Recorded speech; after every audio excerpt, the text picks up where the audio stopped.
The first Sunday of Advent. The Latin word, of course, means coming. I am coming toward. It's one of those liturgical prayer times. Some people say they wish Advent was longer and Lent was shorter. We had more time to prepare.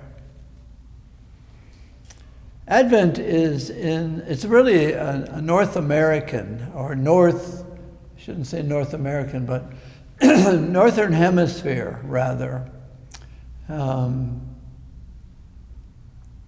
celebration, as is Christmas. Excuse me, my throat, I just finished class, so I'm all talked out. It's a celestial and growing agricultural time.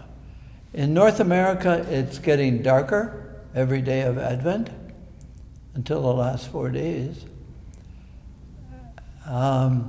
It's colder and not many things are growing. So it's a time of longing. And it's a time of nature resting, and the heavens are darkening. And in North American culture, I noticed over a week ago there was starting Christmas music and decorations.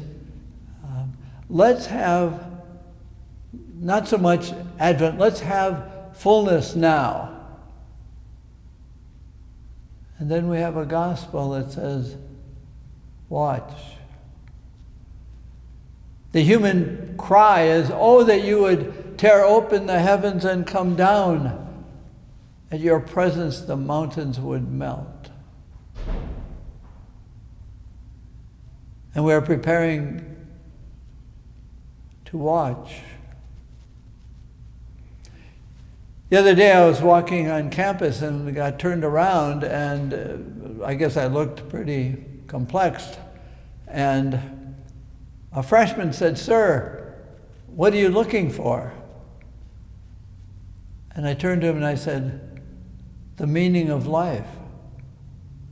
And he said, "Do you know what building that's in?" And I started smiling, and he said, "Oh, you were kidding." I said, "No, I was with you, but not really. The meaning of life is not in a building." But we had a good laugh at it. The meaning of life.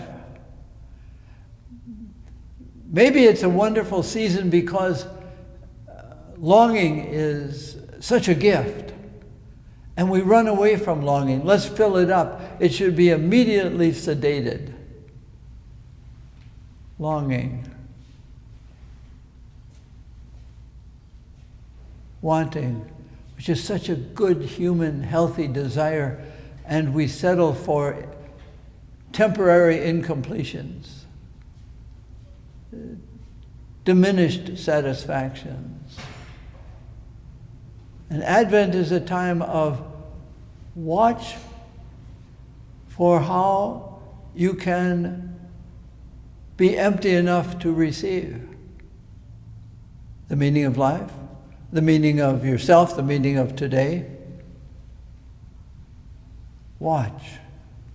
Watch for where your attempts at being God failed, frustrated you. Your attempts at finding fullness and escaping longing.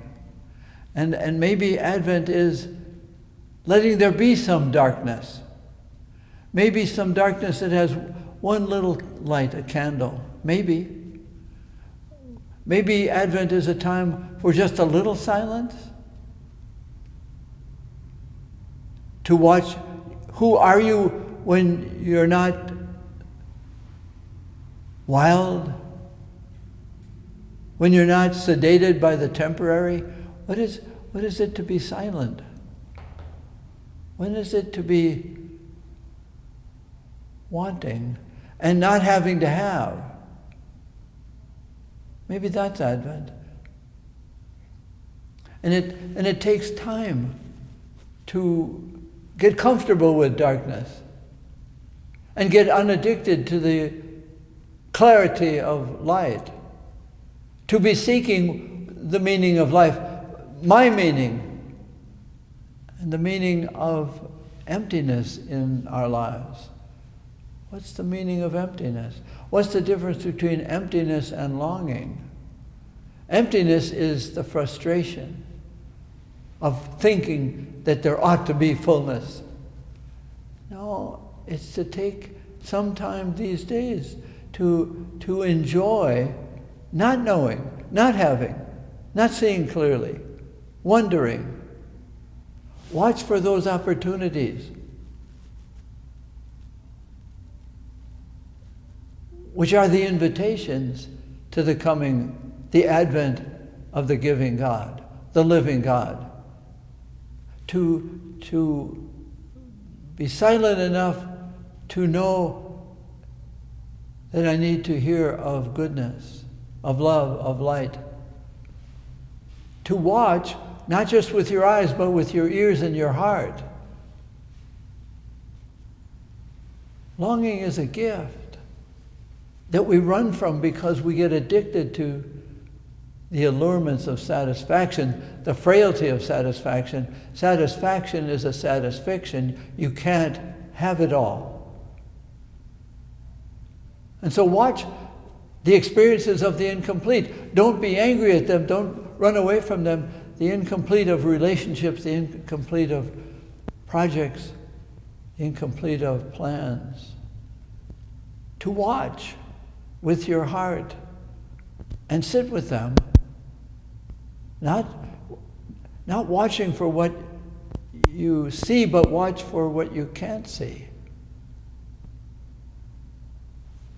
And to reach out, not to grab, but to receive. Watch for the opportunities